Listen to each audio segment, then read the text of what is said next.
এসব অস্বাভাবিক পদ্ধতিগুলো খুব দূরের কোনো বিষয় নয়, বরং তা আমাদের নিজের দেহেই ঘটছে। এখানে যেসব ঘটনা সহজীকরণ করা হয়েছে তা আরও জটিল। অব্যাহতভাবে তারা কাজ করতে থাকে একের পর এক, এবং আপনার দেহের জীবকোষের 100 ট্রিলিয়ন অংশে তা কাজ করছে। যে জীবকোষকে বিবর্তনবাদের উদ্গাতারা কার্বনের সংযুক্তির তথা প্রাণীদেহের গঠন রসের ক্ষুদ্র পিণ্ডের মতো চিন্তা করে, আসলে তা অস্বাভাবিক পরিকল্পনায় গঠিত।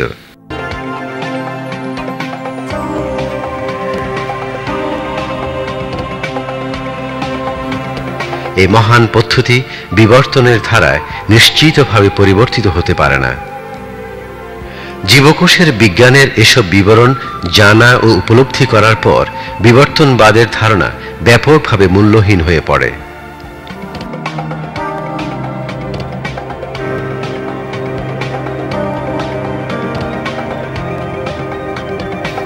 বর্তমান বিশ্বের অনেক খ্যাতনামা বিজ্ঞানী স্বীকার করেন, জীবন্ত জীবকোষে যে প্রাণ আছে তা আকস্মিকভাবে উৎপন্ন হতে পারে না।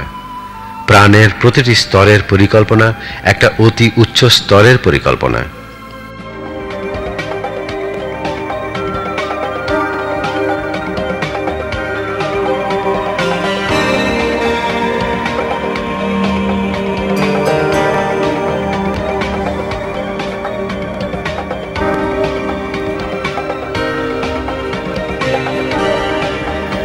এরকম একজন বিজ্ঞানীর নাম মাইকেল বেহে। তিনি ছিলেন বায়োকেমিস্ট্রির একজন খ্যাতনামা মার্কিন অধ্যাপক। আধুনিক বিজ্ঞানে জীবকোষের পরিকল্পনা সম্পর্কে যে তথ্য প্রকাশ পেয়েছে তা তিনি বর্ণনা করেন এভাবে: আমি মনে করি পরিকল্পনার সমাপ্তি বৈজ্ঞানিক এবং গবেষণা ভিত্তিক, এবং তা পুরোপুরি পর্যবেক্ষণের উপর ভিত্তিশীল। বিশ্ব ব্রহ্মাণ্ড ও প্রাণ হল বুদ্ধিবৃত্তিক কাজের উপজাত ফল। আমি উল্লেখ করতে চাই যে এই ধারণা উদ্ভাসিত হয়েছে বিজ্ঞানের ক্রমাগত অগ্রগতির ফলে। এটা আমরা জানি না, বরং গত 50 বছরে আমরা এই অজ্ঞতার কথাই জানতে পেরেছি।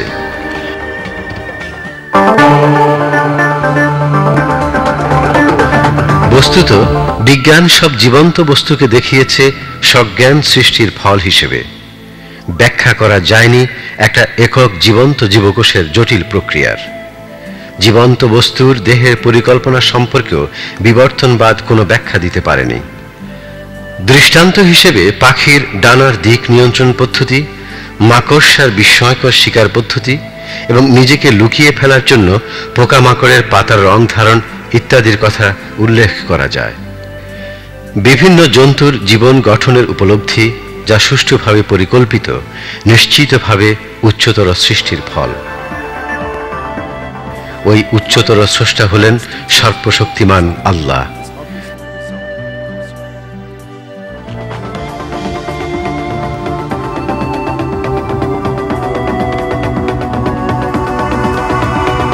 তিনি হলেন বেহেশত ও পৃথিবী এবং এ দুইয়ের মধ্যেকার সবকিছুর প্রভু।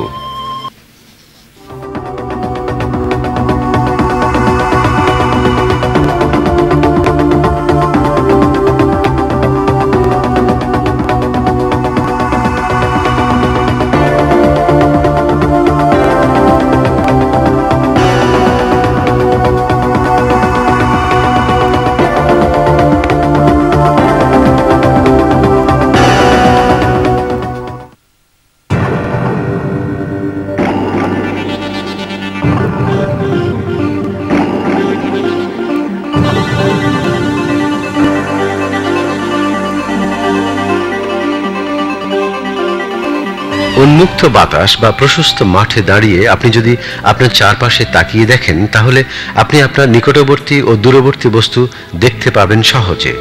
আপনি দেখতে পাবেন ওইসব বস্তুর রং, গঠন ও আকার। কোনো প্রয়াস ছাড়াই আপনি যে দৃশ্য দেখতে পেলেন তার উৎস হল আপনার দেহের অভ্যন্তরের অসংখ্য জটিল প্রতিক্রিয়া ও আন্তঃপ্রতিক্রিয়া। এখন দেখা যাক আরো কাছে থেকে এই জটিল কার্যপ্রণালী। মানুষের চোখে আছে সম্পূর্ণ স্বয়ংক্রিয় কার্যপদ্ধতি, যা যথার্থভাবে কার্য সম্পাদন করে। মানুষের চোখ গঠিত 40টি বিভিন্ন রকম মূল অঙ্গ দ্বারা। দেখার জন্য এই 40টি অঙ্গের ভিন্ন ভিন্ন কাজ আছে। এসব অঙ্গের যে কোনো একটিতে কোনো ত্রুটি থাকলে বা তা কার্য সম্পাদনে অসমর্থ হলে চোখ দিয়ে দেখার কাজ অসম্ভব। চোখের সম্মুখ ভাগের স্বচ্ছ আবরণ হল কর্নিয়া। এর ঠিক পেছনে আছে আইরিশ বা চোখের কনীনিকা। এ থেকেই চোখ তার রং ধারণ করে। আইরিশ তার আকারকে সমন্বয় করে চোখের তীক্ষ্ণতার সাথে স্বাভাবিকভাবে এবং স্বয়ংক্রিয়ভাবে। এর সাথে যে মাংসপিণ্ড সংশ্লিষ্ট আছে তা প্রশংসার যোগ্য।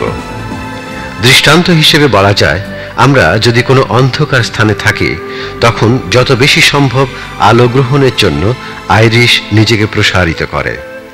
আবার আলো বেশি পাওয়া গেলে তা সংকুচিত হয় চোখের প্রয়োজনীয় আলোর চেয়ে বাড়তি আলো রোধ করার জন্য।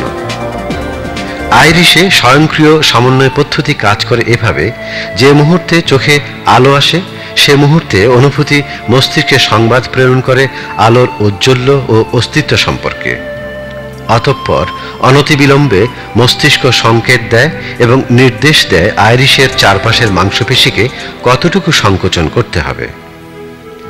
অন্য চোখের কার্যপদ্ধতি লেন্সের গঠন প্রকৃতিতেও সমান্তরালভাবে কাজ করে।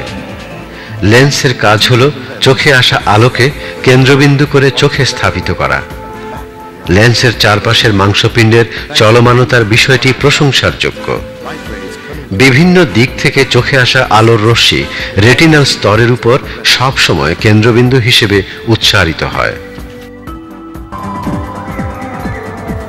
আমরা যেসব পদ্ধতির কথা উল্লেখ করলাম তা অতি ক্ষুদ্র হলেও কৌশলের দিক থেকে অতি উচ্চ স্তরের। চোখের মতো করে চোখ সৃষ্টির জন্য সাম্প্রতিক প্রযুক্তি ব্যবহার করা হয়েছে ওইসব কৌশল জানার জন্য। এমনকি বিশ্বের অত্যাধুনিক কৃত্রিম ইমেজিং দেখার পদ্ধতি চোখের তুলনায় অতি সাধারণ ও সেকেলে। কৃত্রিম ইমেজিং পদ্ধতি তৈরি করার প্রয়াস ও স্থান সম্পর্কে আমরা যদি চিন্তা করি তাহলে উপলব্ধি করতে পারি কত উচ্চতর কৌশলে চোখের সৃষ্টি করা হয়েছে।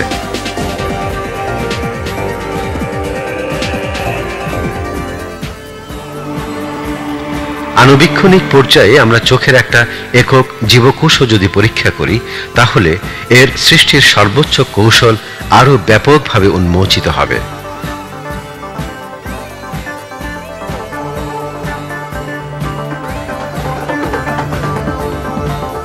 ধরা যাক, আমরা যদি ফল ভর্তি একটা স্বচ্ছ পাত্রের দিকে দৃষ্টি নিক্ষেপ করি তাহলে ওই পাত্র থেকে আমাদের চোখে যে আলোর রশ্মি আসে তা কর্নিয়া ও আইরিশের মধ্য দিয়ে অতিক্রম করে এবং লেন্স দ্বারা তা রেটিনার উপর কেন্দ্রীভূত করে।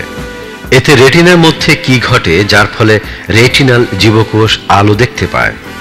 আলোর কণাকে ফোটনও বলা হয়। ফোটন যখন রেটিনার মধ্যে জীবকোষে আঘাত করে তখন সেখানে জলপ্রপাতের মতো একটা প্রতিক্রিয়ার সৃষ্টি হয়। ডোমেন্সের মতো একের পর এক সতর্কতার সাথে বিন্যাস করা হয়। রেটিনাল সেলের মধ্যেকার প্রথম ডোমেন্স হলো মলিকিউল, যাকে বলা হয় 11 বার দেখা রেটিনা। আলোর ফোটন যখন এ কাজে বাধার সৃষ্টি করে তখন মলিকিউল তার আকার পরিবর্তন করে। এই শক্তি অন্য প্রোটিনের আকার পরিবর্তন করে যার সাথে এটিও নিবিড়ভাবে সম্পৃক্ত। এখন অন্য এক প্রোটিনের সাথে লেগে থাকা রোডপসিন এমন আকার ধারণ করে যাকে বলা হয় ট্রান্সডুসিন, যা আগে থেকে জীবকোষে বর্তমান থাকে।